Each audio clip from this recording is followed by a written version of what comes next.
Hello friends, income tax के cases की series में आज जो केस हम डिस्कस करेंगे वो इनकम टैक्स अपीलेट ट्रिब्यूनल के अंदर जो एसएससी को अपनी अपील फाइल करने के लिए फाइलिंग फीस जमा करनी होती है सेक्शन 253 के मुताबिक।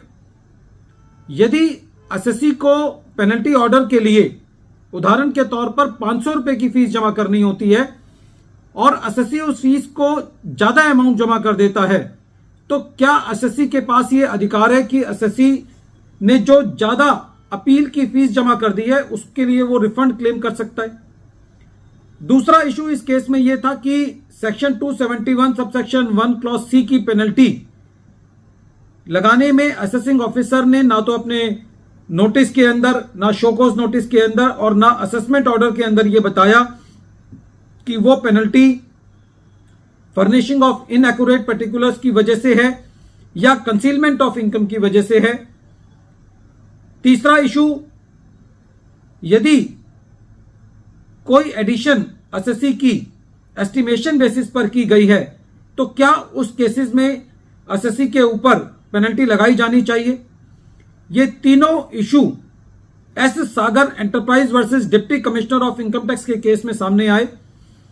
ये matter 110 ITR tribunal short note 68 पर रिपोर्ट हुआ। मैटर मुंबई आईटीएटी की जी बेंच ने डिसाइड किया और इस केस का जजमेंट 13 फरवरी 2024 को आया।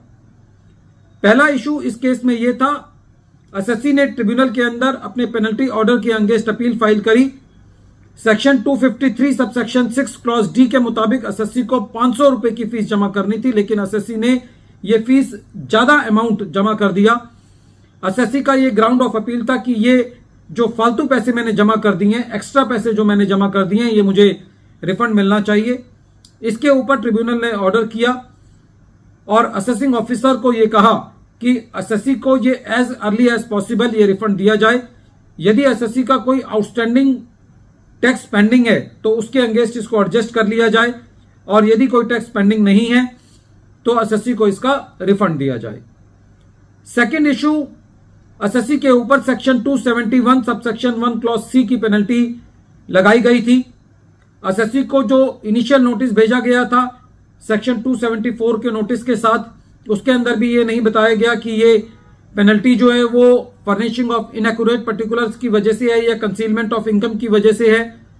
एसएससी को जो शोकॉज नोटिस भेजा गया उसके अंदर भी इस चीज को मेंशन नहीं किया गया और अल्टीमेटली जब एसएससी का पेनल्टी ऑर्डर पास किया गया तो उसमें भी ये बात मेंशन नहीं की गई कि ये पेनल्टी कंसीलमेंट ऑफ इनकम की वजह से है या फर्निशिंग ऑफ इनएक्यूरेट पर्टिकुलर्स की वजह से। एसएससी का ग्राउंड ये था ट्रिब्यूनल के अंदर कि जब तक एसएससी को ये नहीं बताया जाएगा कि एसएससी को क्यों पेनलाइज किया जा रहा है, जब तक कि जो इनएप्रोप्रिएट पार्ट है वो उसको स्ट्राइक ऑफ नहीं किया जाएगा या जब तक एसएससी इस बात के लिए क्लियर नहीं होगा कि उसको किस नोटिस का जवाब देना है, वो फर्निशिंग ऑफ इनएक्यूरेट पर्टिकुलर्स का जवाब देना है या कंसीलमेंट ऑफ इनकम का जवाब देना है, तो ऐसी परिस्थिति के अंदर जो पेनल्टी ऑर्डर पास किया गया है वो मान्य नहीं है।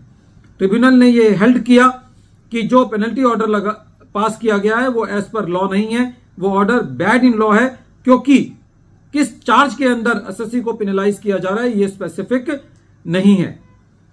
तीसरा इशू इस केस में यह था कि जब असेसमेंट ऑर्डर पास किया गया तो परचेजेस का 100% का एडिशन किया गया था एस्टिमेशन बेसिस पर।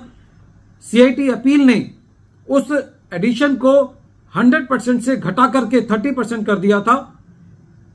असेसिंग ऑफिसर ने उस 30% को लेकर के एसएससी के ऊपर पेनल्टी इनिशिएट की और इंपोज की। जब एसएससी ने इस पेनल्टी को चैलेंज किया तो ट्रिब्यूनल का यह कहना था कि प्रेजेंट केस के अंदर जो पेनल्टी लगाई गई है वो उस एडिशन के बेसिस पर लगाई गई है जिसके अंदर इनहेरेंट सब्जेक्टिविटी है, क्योंकि वो जो एडिशन किया गया है वो एस्टिमेशन बेसिस पर किया गया है और ये एक सेटल्ड लॉ है कि जब कोई एडिशन स्पेसिफिक नहीं होती और वो खाली एस्टिमेशन बेसिस पर होती है तो उस केस में एसएससी के ऊपर पेनल्टी नहीं लगाई जानी चाहिए। इस केस के अंदर तीनों इशू एसएससी के फेवर में रहे।